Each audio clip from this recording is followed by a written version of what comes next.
বিভিন্ন খাতে তথ্য বিভ্রাটে দায়ী নীতি নির্ধারকরা বলেছেন অর্থ উপদেষ্টা সালেউদ্দিন। দ্রুত মূল্যস্ফীতি নিয়ন্ত্রণের তাগিদ হোসেন জিল্লুরের। বিগত সময়ে পুলিশের ঘৃণিত কাজের জন্য আইজির দুঃখ প্রকাশ। এখনও মানসিকতার পরিবর্তন হয়নি আইন শৃঙ্খলা বাহিনীর, অভিযোগ মানবাধিকার কর্মী ও বিশিষ্টজনের। দুর্ঘটনা নয়, গাড়ি চাপায় পরিকল্পিত হত্যার শিকার বুয়েট শিক্ষার্থী মাসুদ। দাবি সহপাঠীদের চাপ প্রয়োগে ঘটনা ধামাচাপার অভিযোগ।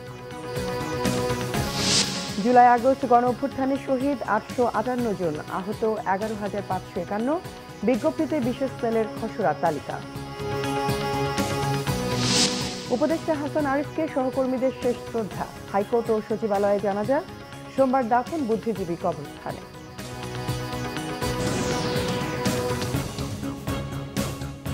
দেখছিলেন কনসিলেন্ট সংবাদ শিরোনাম। এবার বিস্তারিত। দেশের বিভিন্ন খাতে তথ্য বিভ্রাটের জন্য নীতি নির্ধারকদের নেতিবাচক ভূমিকাকে দুষলেন অর্থ উপদেষ্টা ডক্টর সালেউদ্দিন আহমেদ। শেয়ার বাজারের দরপতনে নিয়ন্ত্রক সংস্থার দায় রয়েছে বলেও মত তার। রাজধানীর সিরডাপে এক অনুষ্ঠানে তিনি এসব কথা বলেন। এ সময় তত্ত্বাবধায়ক সরকারের সাবেক উপদেষ্টা হোসেন জিল্লুর রহমান বলেন, ভঙ্গুর অর্থনীতিতে শৃঙ্খলা আনা ও মূল্যস্ফীতি নিয়ন্ত্রণই এখন সরকারের বড় চ্যালেঞ্জ। বিস্তারিত জানাচ্ছেন মামুন আব্দুল্লাহ। গেল 1.5 দশকে ভঙ্গুর অর্থনীতির সবচেয়ে নাজুক খাত ছিল ব্যাংক ও শেয়ার বাজার। খাত দুটির আর্থিক লুটপাটের সরাসরি প্রভাব পড়ে ব্যবসা বাণিজ্যে। নড়বড়ে হয়ে যায় গোটা অর্থনীতি। জুলাই বিপ্লবের পর অন্তর্বর্তী সরকার দায়িত্ব নিয়ে শুরু করে আর্থিক খাত সংস্কার। পরিবর্তিত প্রেক্ষাপটে আর্থিক তথ্যভিত্তিক গবেষণা গ্রন্থ ব্যাংকিং অ্যালমানাকের 6ষ্ঠ সংস্করণের মোড়ক উন্মোচনে যোগ দেন অর্থ উপদেষ্টা। বলেন, কাজ চলছে আর্থিক প্রতিষ্ঠান ও পুঁজিবাজার সংস্কারের।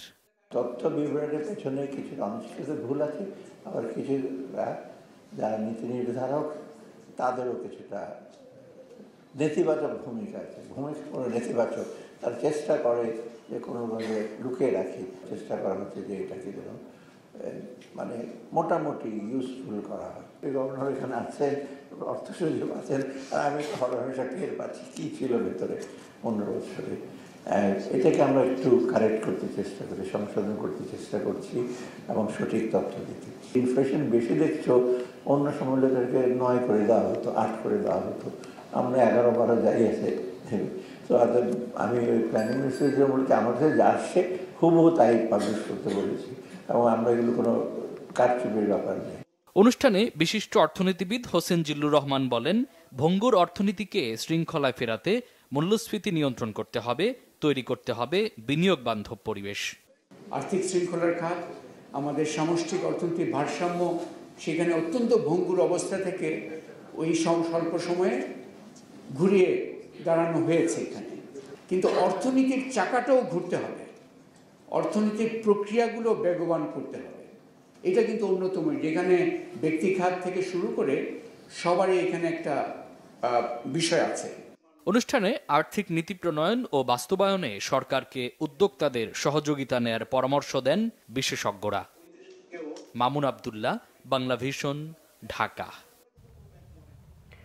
আইজিপি বাহারুল আলম বলেছেন, গত 15 বছরে দলীয় প্রভাবে এমন কোনো অন্যায় নেই যে পুলিশ করেনি। যেসব ঘৃণ্য কাজ হয়েছে পৃথিবীর ইতিহাসে কোনো দেশের পুলিশ তা করেনি। শনিবার বিকেলে সিলেট এসএমপি হেডকোয়ার্টারের কনফারেন্স রুমে এক মতবিনিময় সভায় তিনি এসব কথা বলেন। বাহারুল আলম আরও বলেন, গত 15 বছরে পুলিশকে রাজনৈতিকভাবে ব্যবহার করা হয়েছে। পুলিশ রিফর্মের বিষয়ে কাজ চলছে বলেও জানান তিনি। আইজিপি বলেন, দলীয় স্বার্থ উদ্ধারে পুলিশ বড় ধরনের অপরাধ করেছে, এজন্য পুলিশ লজ্জিত। পরিবর্তিত সময়ে মামলার ক্ষেত্রে অসাধু ব্যক্তিরা সুবিধা নিয়েছেন।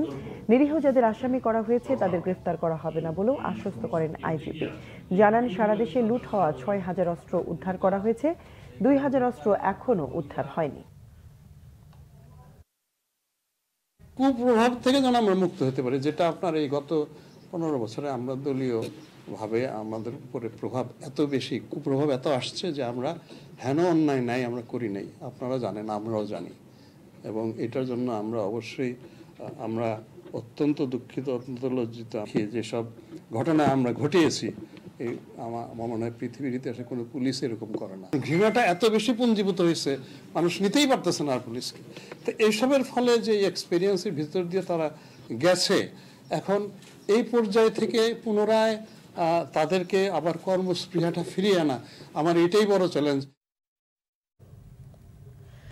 মানবাধিকার কর্মী ও বিশিষ্ট জনের অভিযোগ, এখনও আইন শৃঙ্খলা বাহিনীর মানসিকতার পরিবর্তন হয়নি। মামলা বাণিজ্য, হয়রানি ও বিচার বহির্ভূত হত্যাকাণ্ড চলছেই। আইন শৃঙ্খলা পরিস্থিতি নিয়ে সিজিএস এর গণতান্ত্রিক পুনর্গঠনের সংলাপে এমন নানা অভিযোগ উঠে আসে। আওয়ামী লীগ সরকারের মতো পুলিশ ও র্যাবের রাজনৈতিক ব্যবহার বন্ধে রাজনৈতিক সদিচ্ছার উপর জোর দেন বক্তারা। আলোচকরা বলেন, হত্যাকাণ্ডে জড়িত পুলিশ সদস্যদের বিচার এবং র্যাব বিলুপ্ত করতে হবে। এমন না হলে সংস্কার ব্যর্থ হবে বলেও শঙ্কা তাদের। 5 আগস্টের অভ্যুত্থানের পরও হয়রানিমূলক মামলা ও বিচার বহির্ভূত হত্যাকাণ্ডের ক্ষেত্রে আইন শৃঙ্খলা বাহিনীর চরিত্র পাল্টায়নি বলে অভিযোগ করা হয়। সংলাপে আইন শৃঙ্খলা বাহিনীর সমন্বয়ে জাতীয় নিরাপত্তা কাউন্সিল গঠনের সুপারিশ করেন বিশিষ্টজনরা।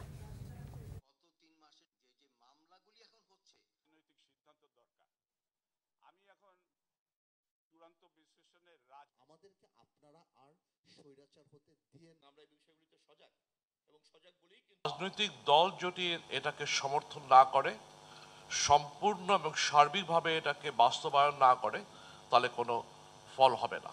চূড়ান্ত বিশ্লেষণের রাজনৈতিক সিদ্ধান্ত দরকার। আমি এখন আওয়ামী লীগের সময় আইজি, তো আমার যদি কাজ হয় যে বিএনপির লোকদেরই ফলো করতে হবে, শ্যাডো করতে হবে, এবং এদেশে ভালো পুলিশ অফিসার কে হবে যে অপোজিশনের মিটিংটা ভেঙে দিতে পারবে, যে অপোজিশনের পরে শ্যাডো করবে। তো এগুলো তো পলিটিক্যাল ডিসিশন, আপনাকে এটা ঠিক করতে হবে। কোনো লাভ হবে না যদি রাজনীতিবিদ ভালো না হয়।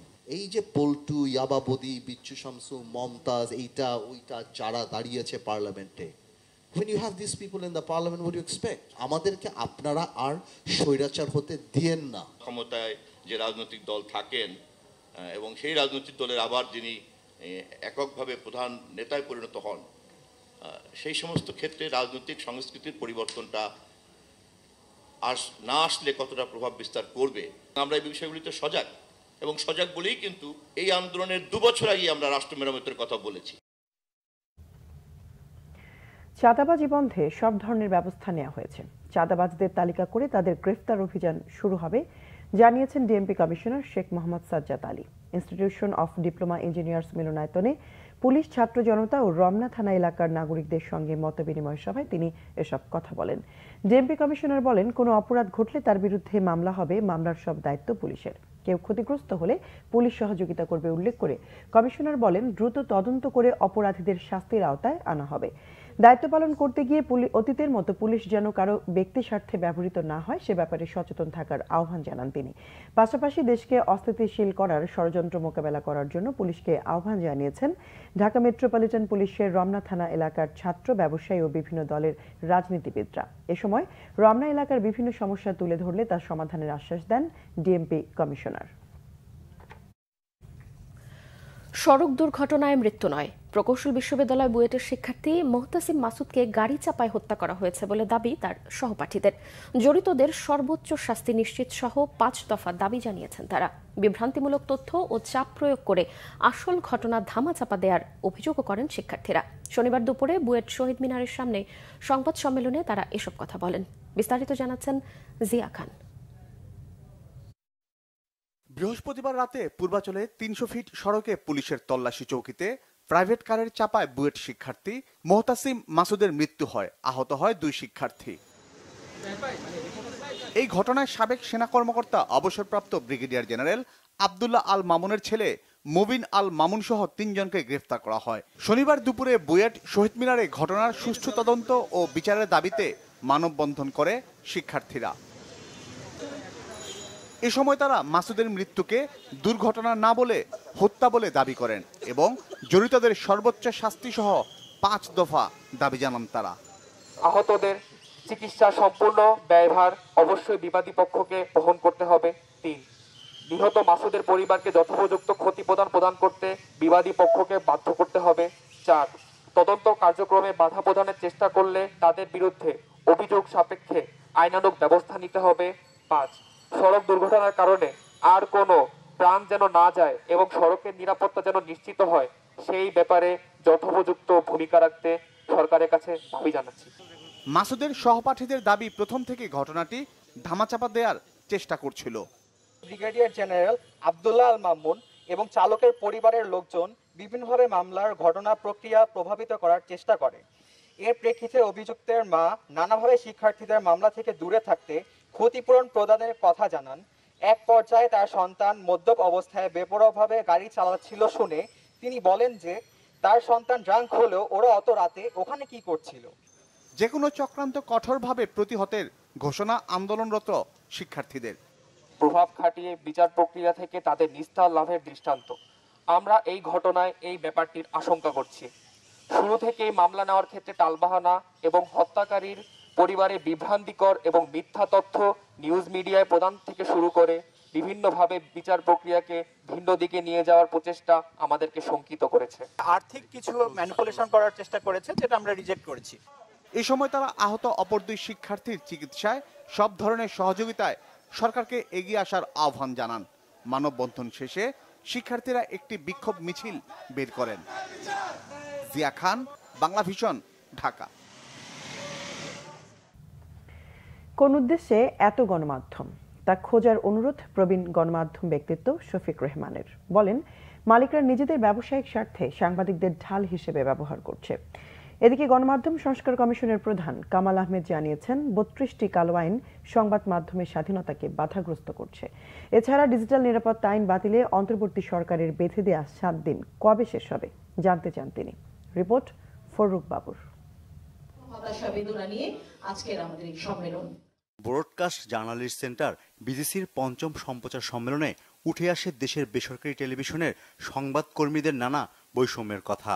বাদ যায়নি মাসের পর মাস বেতন না পাওয়ার পরিসংখ্যানও।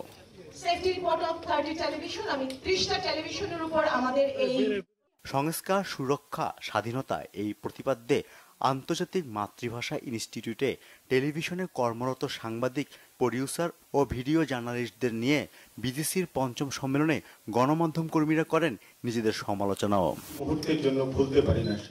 সম্মেলনের প্রধান অতিথি জ্যেষ্ঠ সাংবাদিক শফিক রেহমান বলেন, গণমাধ্যমের প্রকৃত মালিকদের খুঁজে বের করতে হবে।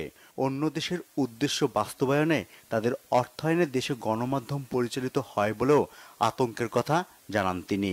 এখন মাটির ব্যবসায়ী একজন আছেন, তিনি অনেক কৃতিত্ব দেখিয়েছেন, ভালো করেছেন। তিনি টেলিভিশনেরও মালিক, পত্রিকারও মালিক, আবার অধিকাংশ মালিকই কিন্তু গার্মেন্টস ফ্যাক্টরির মালিক।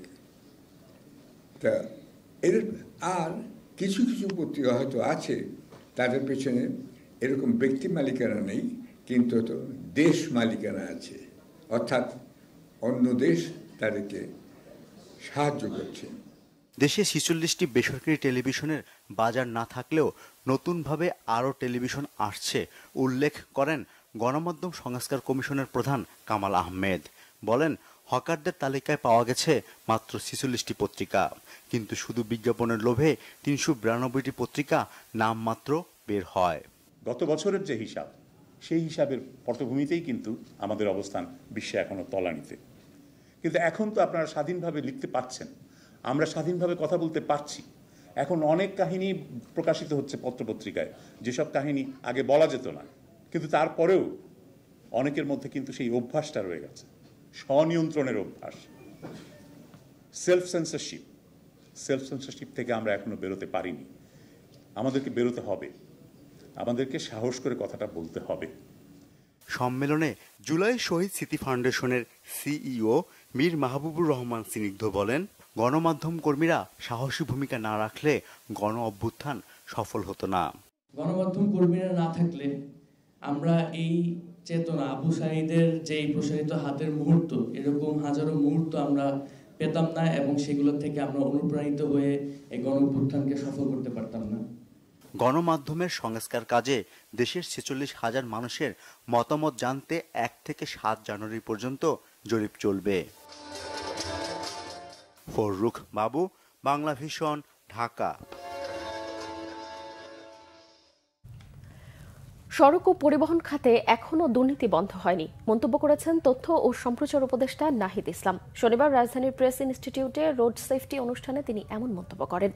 নৈরাজ্যের সাথে রাজনৈতিক প্রভাব জড়িত মন্তব্য করে নাহিদ সড়কে নৈরাজ্য বন্ধের বিষয়ে গুরুত্ব দেন। ভবিষ্যতে জনবান্ধব উন্নয়নের জন্য সাধারণ মানুষকে প্রয়োজনকে প্রাধান্য দিয়ে পরিকল্পনা প্রণয়নের কথাও জানান তিনি। সড়কের নিরাপত্তার গুরুত্ব আরোপ করে তথ্য ও সম্প্রচার উপদেষ্টা বলেন, পরিবহন খাতে শৃঙ্খলা প্রতিষ্ঠায় দরকার কাঠামোগত সংস্কার, লাগবে রাজনৈতিক সদিচ্ছাও। রাস্তার দুর্ঘটনা হলে সেটাকে আর দুর্ঘটনা না বলে হত্যাকাণ্ড যে ভাবা হচ্ছে, বলা হচ্ছে যে একটা কাঠামোগত হত্যাকাণ্ড। আর কারণ এটা কাঠামোগত হত্যাকাণ্ড একটা কারণ এটা প্রাতিষ্ঠানিক দুর্বলতার ফলে হচ্ছে। কাঠামোগত সংস্কারই প্রয়োজন এবং একটা সিস্টেম আমাদেরকে ডেভেলপ করতে হবে। রাজনৈতিকভাবে দুর্নীতি এখানে বন্ধ করতে হবে এবং হচ্ছে যে আমাদের যে ডেভেলপমেন্ট পলিসি, সেই ডেভেলপমেন্ট পলিসিতে মৌলিক পরিবর্তন আনতে হবে। জুলাই আগস্টে ছাত্র জনতার গণ অভ্যুত্থানের প্রথম ধাপের খসড়া তালিকা অনুযায়ী শহীদ হয়েছেন 858 জন। এছাড়া খসড়া তালিকায় আহতের সংখ্যা 11,551 জন। শনিবার ওয়েবসাইটে শহীদ ও আহত ব্যক্তিদের প্রথম ধাপের এই খসড়া তালিকা প্রকাশ করেছে গণ অভ্যুত্থান সংক্রান্ত বিশেষ সেল। গণ অভ্যুত্থান সংক্রান্ত সেলের প্রধান অতিরিক্ত সচিব খন্দকার জহিরুল ইসলাম স্বাক্ষরিত সংবাদ বিজ্ঞপ্তিতে এ তথ্য জানানো হয়। বিজ্ঞপ্তিতে বলা হয়, জুলাই আগস্টের ছাত্র জনতার গণ অভ্যুত্থানে অংশ নিয়ে আন্দোলন বিরোধীদের আক্রমণে শহীদ বা আহত হয়েছেন এমন ব্যক্তিদের নামের তালিকা চূড়ান্তকরণের লক্ষ্যে স্বাস্থ্যসেবা বিভাগ, স্বাস্থ্য অধিদপ্তর, 64টি জেলায় গঠিত জেলা কমিটি এবং গণ অভ্যুত্থান সংক্রান্ত বিশেষ সেল নিরলসভাবে কাজ করে যাচ্ছে। এরই অংশ হিসেবে শহীদ ও আহত ব্যক্তিদের তালিকা চূড়ান্তকরণের লক্ষ্যে প্রথম ধাপের খসড়া তালিকা গণ অভ্যুত্থান সংক্রান্ত বিশেষ সেলের ওয়েবসাইটে প্রকাশ করা হয়েছে। এতে আরও বলা হয়, প্রথম ধাপের ওই খসড়া তালিকা দুটি আগামী 23 ডিসেম্বর তারিখ পর্যন্ত সর্বসাধারণের জন্য উন্মুক্ত থাকবে। সমমনা দলগুলোর সাথে বৈঠক করেছে বিএনপি। বিকেলে গুলশানের চেয়ারপারসনের কার্যালয়ে 12 দলীয় জোট, জাতীয়তাবাদী সমমনা জোট এবং লেবার পার্টির লিয়াজো কমিটির সাথে এই বৈঠক হয়। বিএনপি মহাসচিব মির্জা ফখরুল ইসলাম আলমগীরের সাথে দলের স্থায়ী কমিটির সদস্য বেগম সেলিমা রহমান ও নজরুল ইসলাম খান এবং দলের ভাইস চেয়ারম্যান আব্দুল আওয়াল মিন্টু এ সময় উপস্থিত ছিলেন। বিকেল 4টার কিছু পরে জাতীয় পার্টির চেয়ারম্যান মোস্তফা জামাল হায়দারের নেতৃত্বে 12 দলীয় জোটের সাথে বৈঠক করে বিএনপি। এরপর 5:30টায় জাতীয়তাবাদী সমমনা জোটের সাথে বৈঠক হয়। সন্ধ্যা 7টার দিকে বৈঠক হয় লেবার পার্টির সাথে।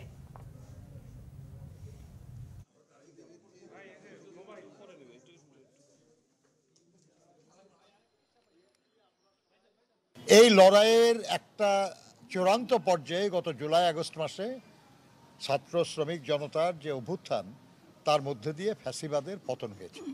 আমাদের দাবির একটা অংশ পূরণ হয়েছে, আর একটা অংশ যত দ্রুত পূরণ হয় সেই জন্যই কিন্তু আমরা সবাই কথা বলি, আলোচনা করি। বিএনপি চেয়ারপারসনের উপদেষ্টা মোয়াজ্জেম হোসেন আলাল বলেছেন, সংস্কারের অজুহাত দেখিয়ে মানুষকে অধিকার বঞ্চিত করে রাখা অন্তর্বর্তীকালীন সরকারের উচিত হবে না। সকালে জাতীয় প্রেস ক্লাবের সামনে লুৎফুজ্জামান বাবর, আব্দুস সালাম পিন্টু এবং নারায়ণগঞ্জের জাকির হোসেন সহ সকল রাজবন্দীদের মুক্তির দাবিতে গণতান্ত্রিক পরিষদের বিক্ষোভ সমাবেশে তিনি বলেন, মোটা দাগে সংস্কার হওয়া উচিত, রাজনৈতিক মিথ্যা মামলাগুলো প্রত্যাহার করা। আলাল বলেন, গত 15 বছরে প্রশাসনকে দলীয়করণ করা হয়েছে, বিরোধী রাজনৈতিক নেতাকর্মীদের নামে মিথ্যা মামলাও দেওয়া হয়েছে। পতিত সরকারের দোসরদের সরানো না হলে অন্তর্বর্তী সরকার কাজ করতে পারবে না। তিনি বলেন, তারা অন্তর্বর্তী সরকারের কাছে ন্যায় বিচার চান। স্বৈরাচারের দোসর পুলিশ কর্মকর্তা যারা রাজনৈতিক নেতাকর্মী এবং সাধারণ মানুষের উপর অত্যাচার করেছেন, তাদের অপসারণের দাবি জানান তিনি। আলাল বলেন, মিথ্যা অজুহাত দিয়ে বিএনপি চেয়ারপারসনকে সাজা দেওয়া হয়েছে, তাকে তার স্বামীর স্মৃতি বিজড়িত বাড়ি থেকে উচ্ছেদ করা হয়েছে, আর জনগণ শেখ হাসিনাকে দেশ ছাড়া করেছে। সংসার চালানো যেখানে দায়, সেখানে সংস্কার নিয়ে জনগণের কোনো মাথা ব্যথা নেই। যে সংস্কারের কথা আপনারা বলছেন, আপনাদের সংস্কার হওয়া উচিত মোটা দাগে এই কাজগুলো করা। আমাদের নামে যে অজস্র মিথ্যা মামলা, অজস্র রাজনৈতিক প্রতিহিংসার মামলা, সেই মামলাগুলোকে তুলে নেওয়ার জন্য আপনারা এখন দাবার কোর্টের মতো দাবার গুটি সাজিয়েছেন। তা আজকের দিনে সংস্কার বা অন্য কোনো অজুহাত দেখিয়ে দিনের পর দিন মানুষকে অধিকার বঞ্চিত রাখার কোনো যুক্তি আপনারা খুঁজে বের করতে পারবেন না। জামায়াতে ইসলামের আমির ডক্টর শফিকুর রহমান বলেছেন, আওয়ামী লীগ ক্ষমতা ছেড়ে পালানোর আগে ব্যাংক বিমা সহ আর্থিক খাতগুলো লুটে পুটে খেয়েছে। দুপুরে মৌলভীবাজারের সরকারি উচ্চ বিদ্যালয় মাঠে জেলা জামায়াতের কর্মী সম্মেলনে প্রধান অতিথির বক্তব্যে তিনি এই তথ্য জানান। ডক্টর শফিকুর রহমান আরও বলেন, চোর ডাকাতের লিডার শেখ হাসিনার মুখ ভরা বুলি ছিল তিনি পালাবেন না, কিন্তু ছাত্র জনতার আন্দোলনে দেশ ছেড়ে পালিয়ে যেতে বাধ্য হয়েছেন। দেশ ও জনগণকে ভালোবাসলে তিনি পালাতেন না। জামায়াতের আমির অভিযোগ করেন, গেল 3টি জাতীয় সংসদ নির্বাচনে ভোট দিতে পারেনি দেশের মানুষ, ভোটের অধিকার কেড়ে নিয়েছিল স্বৈরাচার আওয়ামী লীগ।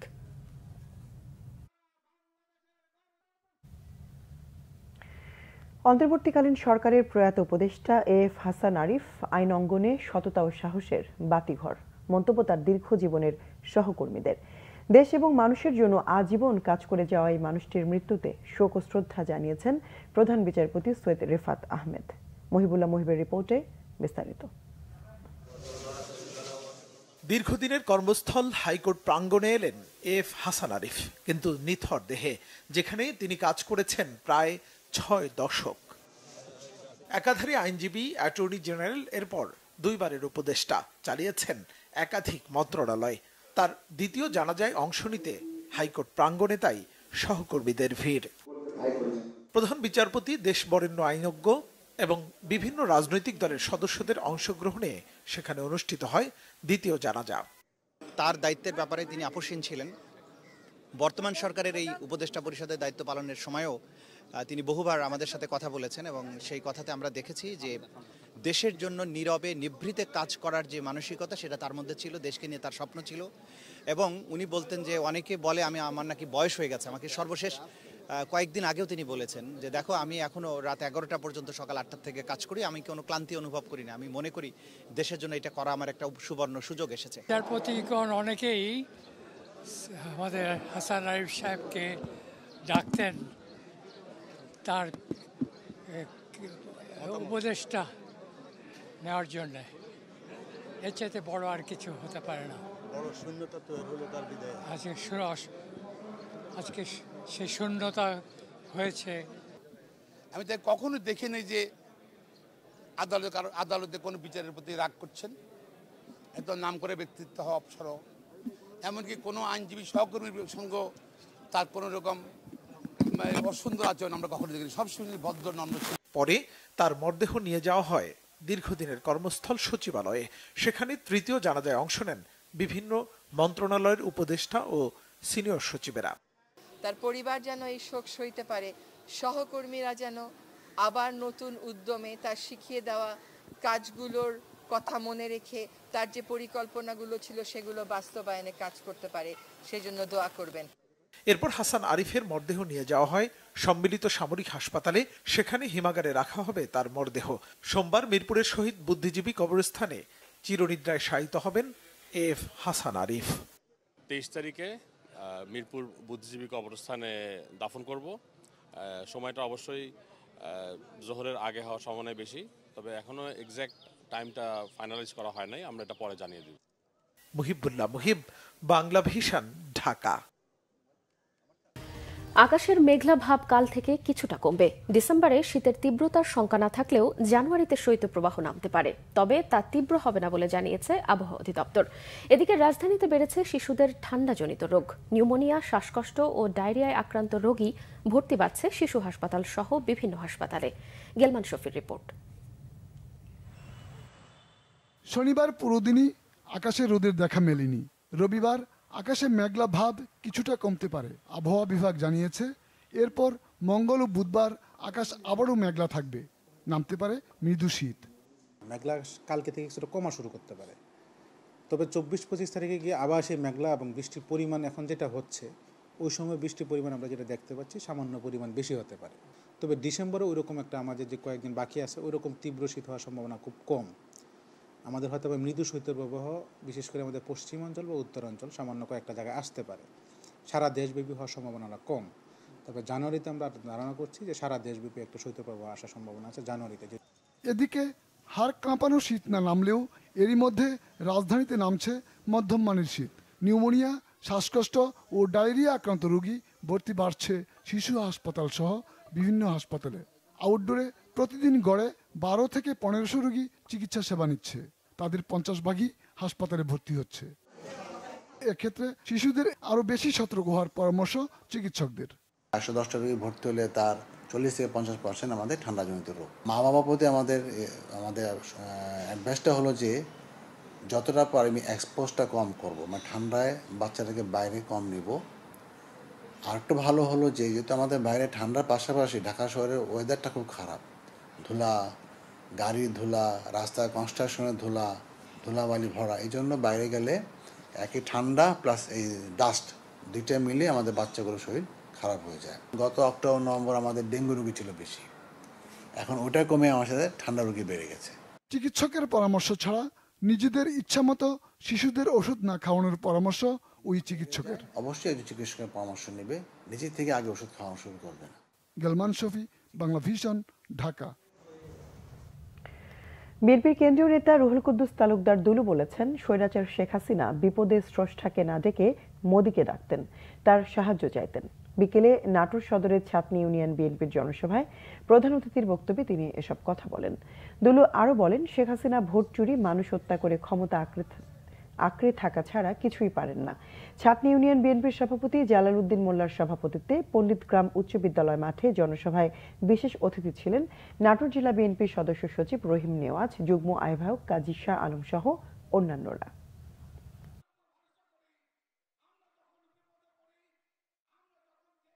আমরা যখন বিপদে পড়ি, আমরা যখন জেলে যাই, আমরা যখন অসুস্থ হয়ে যাই, আমরা যখন কোনো বিপদগ্রস্ত হই, আল্লাহর কাছে হাত তুলে দোয়া করি, আল্লাহ তুমি আমাকে মাফ করে দাও। আল্লাহর কাছে হাত তুলে বলি, আল্লাহ তুমি আমাকে ক্ষমা করে দাও, আল্লাহ আমাকে এই বিপদ থেকে উদ্ধার করো। এটাই আমরা মুসলমানদের তাই দাবি করে। শেখ হাসিনা আল্লাহর কাছে দাবি করে না। শেখ হাসিনা আল্লাহর কাছে না চেয়ে বলে, মোদি মোদি তুমি আমাকে বাঁচাও মোদি। মাত্র 6 বছর 4 মাস বয়সে সম্পূর্ণ কোরআন শরীফ 9 মাসে মুখস্থ করেছেন সাফিয়া বিনতে মোহাম্মদ আবুল খায়ের। রাজধানীর মাদ্রাসাতুল সুফালিল বানাত থেকে তিনি এই সাফল্য অর্জন করেছেন। কোরআন মুখস্থের এমন দক্ষতার কারণে তাকে সম্মাননা দিয়েছে মাদ্রাসা কর্তৃপক্ষ। শুক্রবার অনুষ্ঠিত সিরাত মাহফিলে এই সম্মাননা দেয়া হয়। এছাড়াও আব্দুর রহমান বিন মোহাম্মদ আবুল খায়েরকেও সম্মাননা দেয়া হয়েছে। এ সময় বক্তারা বলেন, তার এই অর্জন শুধু মাদ্রাসা নয়, পুরো সমাজকে অনুপ্রাণিত করবে। সিরাত মাহফিল ও সম্মাননা অনুষ্ঠানে শাইখুল হাদিস আল্লামা আহমদ আলী কাশেমি বলেন, কোরআন হিফজ একটি দৃষ্টান্তমূলক কাজ, এটি বিশেষ নেয়ামত। তিনি আরো বলেন, যারা কোরআন হিফজ করে তারা দুনিয়া ও আখিরাতে সম্মানিত। মুসলিম পরিবারের জন্য এমন অর্জন সম্মানের বলেও মন্তব্য করেন তিনি।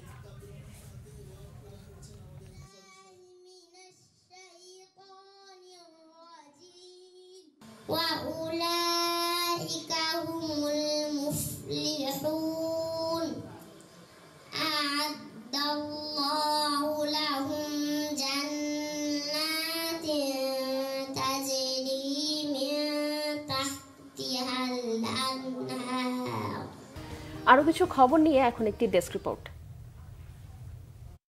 রাষ্ট্রের চালিকা শক্তি হোক 31 দফা, এই শিরোনামে এক মতবিনিময় সভা হয়েছে রাজধানীতে।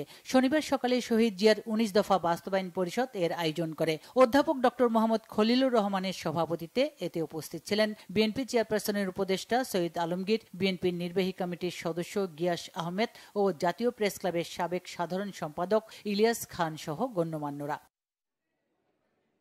নানা আয়োজনের মধ্য দিয়ে নর্দার্ন ইউনিভার্সিটিতে হয়ে গেল টেক্সটাইল ডে 2024। টেক্সটাইল ইঞ্জিনিয়ারিং বিভাগের উদ্যোগে textile engineers alumni association of Northern university বাংলাদেশের সহযোগিতায় এনইউবি টেক্সটাইল ক্লাব এই অনুষ্ঠানের আয়োজন করে।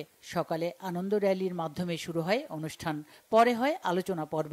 সভাপতিত্ব করেন নর্দার্ন বিশ্ববিদ্যালয়ের উপাচার্য ইঞ্জিনিয়ার ডক্টর মোহাম্মদ মোস্তাফিজুর রহমান। প্রধান অতিথি ছিলেন বাংলাদেশ টেক্সটাইল বিশ্ববিদ্যালয়ের উপাচার্য ইঞ্জিনিয়ার ডক্টর মোহাম্মদ জুলহাসউদ্দিন। অনুষ্ঠানে বিশেষ অতিথি ছিলেন এভলন টেক্সটাইল মিলসের চেয়ারম্যান মোহাম্মদ আসাদুজ্জামান ও হুডেন হাইটেক ফেব্রিক্স লিমিটেডের chief marketing officer Mohammad Abdul হাকিম।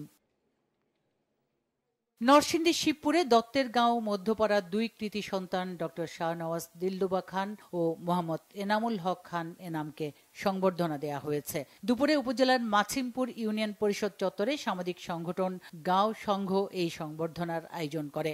নরসিংদীর জজ কোর্টের প্রবীণ আইনজীবী এম এ হান্নান ভূঁইয়ার সভাপতিত্বে অনুষ্ঠানে প্রধান অতিথি ছিলেন উপজেলা বিএনপির সভাপতি আবুল হারিস টিকাবদার। এছাড়া আরো গণ্যমান্য ব্যক্তিরা উপস্থিত ছিলেন। অতিথিরা কারিগরি ও মাদ্রাসা শিক্ষা অধিদপ্তরের মহাপরিচালক ডক্টর শাহনওয়াজ দিলরুবা খান ও ঢাকা জেলা ও দায়রা জজ আদালতের এডিশনাল পিপি বাংলাদেশ সুপ্রিম কোর্টের আইনজীবী মোহাম্মদ এনামুল হক খান এনামকে সংবর্ধনা দেন। রাজধানীতে আমেরিকান ইন্টারন্যাশনাল ইউনিভার্সিটি AIUB-তে দিনব্যাপী জব ফেয়ার 2024 অনুষ্ঠান হয়েছে।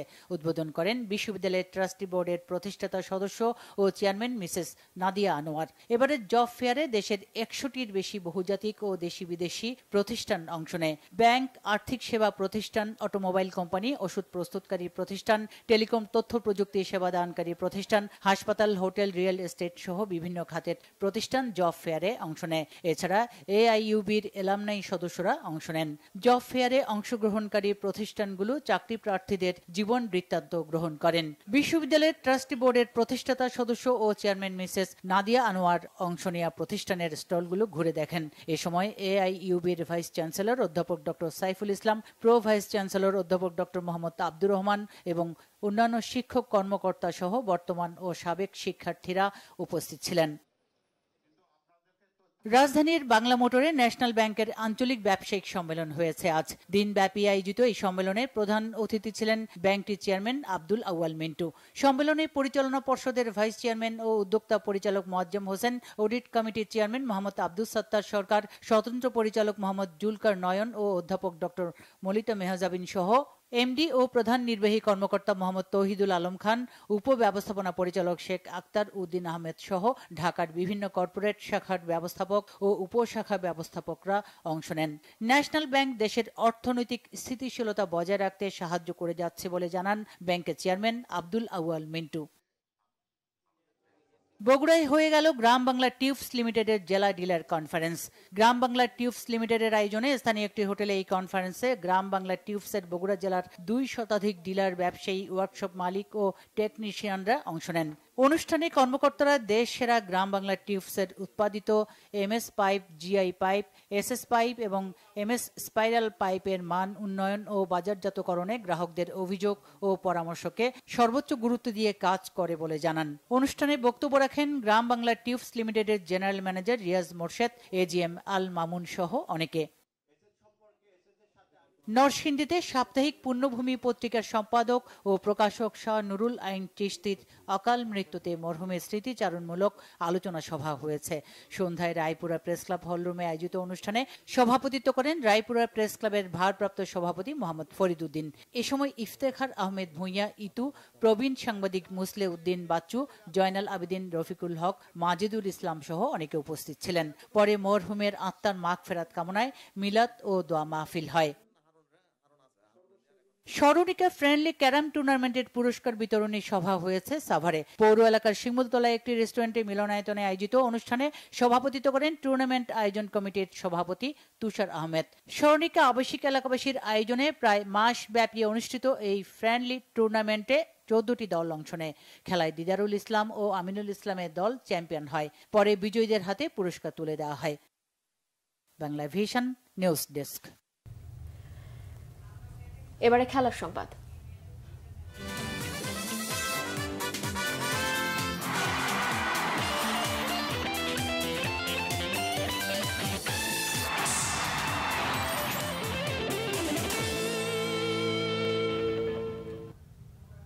ক্রিকেট।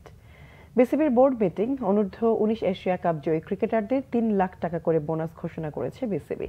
চ্যাম্পিয়ন্স ট্রফিতে দল নির্বাচনে বিবেচিত হবেন তামিম, সাকিব এবং চলতি মাসের পর শান্তর অধিনায়কত্ব নিয়ে সিদ্ধান্তের কথা জানিয়েছেন বিসিবির সভাপতি ফারুক আহমেদ। বাংলাদেশ ক্রিকেট বোর্ডের বছরের শেষ সভায় বেশ কিছু সিদ্ধান্ত হয়েছে। সেখানে যুব এশিয়া কাপ জয়ী দলের বোনাসের বিষয়টি অনুমোদন হয়েছে। গত 8 ডিসেম্বর যুব এশিয়া কাপে ফাইনালে ভারতকে 59 রানে হারিয়ে এশিয়ান ক্রিকেটে টানা দ্বিতীয় শিরোপা জয় করে বাংলাদেশ। আজিজুল হাকিম তামিমের দলকে আর্থিক পুরস্কার দিয়েছে বিসিবি। দলের প্রত্যেক ক্রিকেটারই ৩ লাখ টাকা করে পাবেন। কোচিং স্টাফের সদস্যরাও অনুরূপ অর্থ পাবেন। সভায় জাতীয় দলে সাকিব আল হাসান এবং তামিম ইকবালের ভবিষ্যৎ নিয়েও আলোচনা হয়েছে। যেহেতু এই দুই সিনিয়র ক্রিকেটার জাতীয় দল থেকে অবসর নেননি, তাই চ্যাম্পিয়ন্স ট্রফিতে দল নির্বাচন তাদের বিবেচনায় রাখা হবে। এদিকে নাজমুল হোসেন শান্তের অধিনায়কত্বের বিষয়টিও বিসিবির বোর্ড সভায় আলোচনায় ছিল। সেখানে ডিসেম্বরের পর শান্তের অধিনায়কত্বের বিষয়ে সিদ্ধান্তের কথা জানিয়েছে বিসিবি সভাপতি। এবার জাঁকজমকের সাথে বিপিএল টি20 আয়োজন করবে বিসিবি। দর্শকদের কাছে টুর্নামেন্টের আকর্ষণ বাড়াতে ঢাকা, চট্টগ্রাম ও সিলেটে কনসার্ট এবং ট্রফি প্রদর্শনের বিষয়টি চূড়ান্ত হয়েছে বোর্ড সভায়।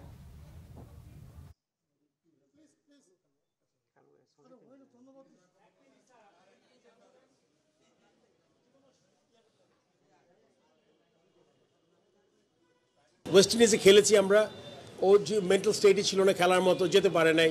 এখন সাকিব আসলে এখন বলবে যে কি বিপিএল খেলবে, ওর অবস্থাটা আসলে আমার থেকে কিছু বলতে পারবো না, আমার কাছে কোনো আপডেট নাই সাকিবের ব্যাপারে। তামিমেরটা আসলে আপনার চিফ সিলেক্টর যেই কথা বলেছেন, এখনও কোনো পলিসি নাই। যদি কোনো প্লেয়ার রিটায়ার না করে থাকে আর যদি সিলেক্টরে মনে করে তাকে টিমে দরকার, তখন ওই সিলেকশন কমিটি আসলে ওই প্লেয়ারের সাথে, পার্টিকুলার প্লেয়ারের সাথে আলাপ করা দরকার।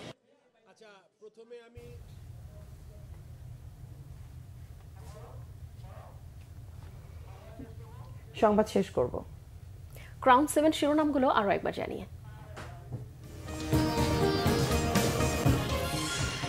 বিভিন্ন খাতে তথ্য বিভ্রাটে দায়ী নীতি নির্ধারকরা, বলেছেন অর্থ উপদেষ্টা সালেউদ্দিন।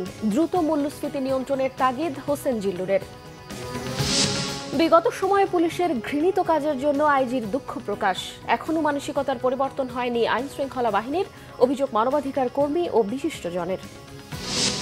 দুর্ঘটনা নয়, গাড়ি চাপায় পরিকল্পিত হত্যার শিকার বুয়েট শিক্ষার্থী মাসুদ, দাবি সহপাঠীদের। চাপ প্রয়োগে ঘটনা ধামাচাপার অভিযোগ।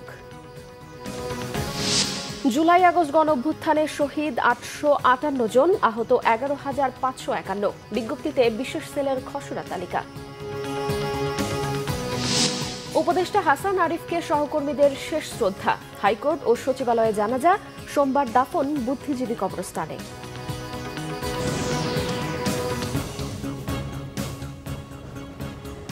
দর্শক, এই ছিল এখনকার মতো। পরের সংবাদ রাত 1টায় দেখার আমন্ত্রণ রইল।